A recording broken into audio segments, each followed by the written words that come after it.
Tough new admission requirements are on the way for the Pontifical College Josephinum. This is all in the wake of the shocking allegations against a former seminary student. Good evening. Thank you for joining us. At 11, I'm Mike Jackson. And I'm Colleen Marshall. Just weeks after that former seminarian was charged with planning to adopt and then rape an infant, the Josephinum announced possible sweeping changes to its admission process.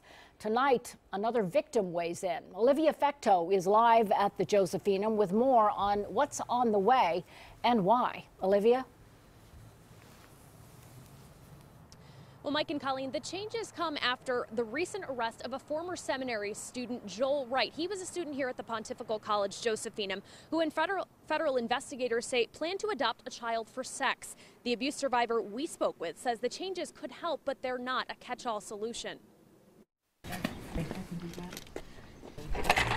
Safe inside her Columbus home, Carol Zamansky talks about what happened more than 40 years ago. We lived next door to the church and rented our house from the church. Zamansky says she was abused by a priest in Athens from ages 3 to 7. I didn't remember the abuse until I was 30.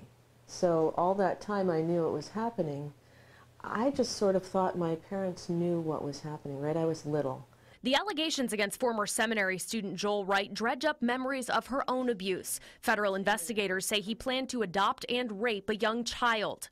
When the charges went public in late January, the Pontifical College Josephinum in Columbus, where Wright was a student, spoke to NBC4. We certainly do not want to admit anyone to our program in whom there is any inkling of that person might pose a threat to any person, especially to the young and to the vulnerable. Now the Josephinum is proposing changes to its admissions process, a national database for seminary applicants, independent reports from private investigators to vet applicants, and in-person interviews before students begin at the Josephinum. It's a wise move, but it's not going to solve the problem. Zamansky says the changes might catch some abusers, but not all. She says the culture is what needs to change. I think definitely this should happen. But I think also that people should not be lulled into a false sense of security by them.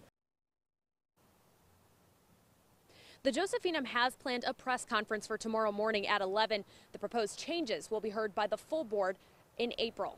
Live at the Josephinum, Olivia Fecto, NBC4. Thank you, Olivia.